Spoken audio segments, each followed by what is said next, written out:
Liverpool are on red alert after transfer target Han Kwang-song is on the verge of leaving Italian side Cagliari, according to reports. It has been reported by the Mirror via Calcio Mercato that Kwang-song, a 19-year-old North Korean forward, has been recalled from his loan move at Perugia by parent club Cagliari, ahead of a deadline day sale. And given comments previously made by the player's agent, it is likely Liverpool will be right at the front of the queue. Before going to Cagliari, Liverpool had an interest in him, Sandro Stamperini confirmed last week. Liverpool already knew the player. Liverpool were seriously interested. After he moved to Cagliari, already in an Italian club, they did not come back, no. Now I know nothing about it. Stamperini also said that, unlike Liverpool, Tottenham had not yet been in contact with the Italian club over Kwang-song's availability. Officially, I do not have a call from Tottenham. There are several offers from Germany. It's normal that several clubs ask about him. Because he is a youngster who is playing very well, who here in Italy is being followed by Juventus, an important club. It's normal for everyone to talk to me. But officially, from Tottenham, I do not have a call. Follow the latest from the final day of the January transfer window. Arsenal complete Aubameyang deal. Arsenal have completed the £56 million signing of Borussia Dortmund's Pierre-Emerick Aubameyang in a club record deal. The 28-year-old forward joins the North Londoners on a long-term contract, after 4 seasons at Dortmund. Aubameyang is reunited with former Dortmund teammate Henrik Mkhitaryan, who completed his move to Arsenal last week in a player exchange with Alexis Sanchez.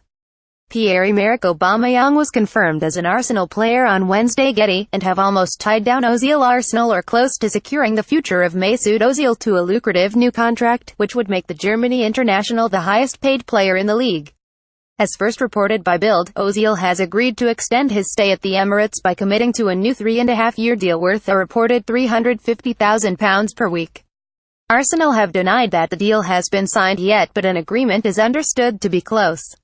If Ozil signs the new deal, that would represent the biggest success of the transfer window for Arsenal.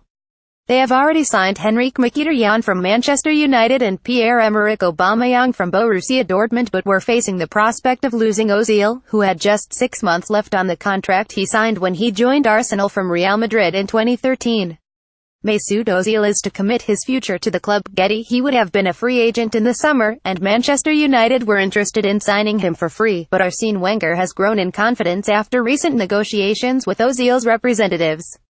Lamela could leave Spurs for Southampton. Southampton want to see if there is a deal possible for Tottenham Hotspur's Eric Lamela, as they seek to bolster their attack for a tense relegation battle.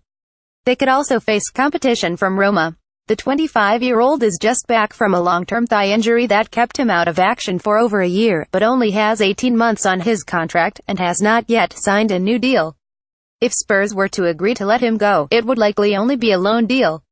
Lamela could nevertheless face competition for a place in the club's Champions League squad, something set to be complicated by the signing of Lucas Moura from Paris Saint-Germain. Eric Lamela is set to be named in Tottenham's Champions League squad. Getty, Everton confident of Mangala loan. Everton are confident of completing the loan signing of Eliakim Mangala, though they face Premier League competition for the Manchester City centre-back. Newcastle United and West Ham United are also interested in taking the 26-year-old France international on a temporary basis. Mangala has fallen down the pecking order at the Etihad following the £57 million arrival of Aymeric Laporte on Tuesday. It seems as though Allardyce will have to settle for a left-sided centre half in Mangala, who will provide competition for Michael Keane, Ashley Williams, Phil Jagielka and Mason Holgate. Mangala joined City from Porto for £42 million back in 2014, but has failed to live up to his sizable price tag in the years since and spent last season out on loan at Valencia. Mangala could leave on loan. Getty, deadline day rumours from around the web. Daily Blind could be on his way out of Manchester United after Roma showed interest in the Holland international, the Daily Mirror says. The deal looks like it could hinge on United making back what they paid £13 million for the 27-year-old in 2014. Meanwhile, United's rivals Manchester City will have to pay out £70 million if they wish to land Riyad Mahrez before the window closes, the Daily Star reports. A £50 million bid was not good enough for Leicester, and bosses have told their counterparts at the Etihad that they'll have to meet their demands to secure the deal for the 26-year-old, who put in a transfer request on Tuesday night. Swansea look like they could face competition from Wolfsburg for the signing of Liverpool midfielder Lazar Markovic, the Daily Mail claims. Lazar Markovic looks set for the fourth loan spell of his Liverpool career, Getty having already been sent out on loan to Sporting Lisbon and Hull since his arrival in the northwest. Liverpool are said to be open to losing the player permanently. The Swans have been on the lookout for a new signing ever since a deal for Nicolas Gaitan fell through, but Liverpool haven't ruled out considering an offer from Wolfsburg, the paper says. Crystal Palace, meanwhile, may have to battle West Ham for Lille midfielder Ibrahim Amadou, according to the Mirror. The Hammers have been looking to the French club to salvage their injury woes, but the versatile player, who can play in midfield and defense, is also on the radar of Palace, who have had 2 bids for the 24-year-old turned down already. It remains to be seen whether they will be willing to meet Lille's £17.6 million price tag. Reuse content.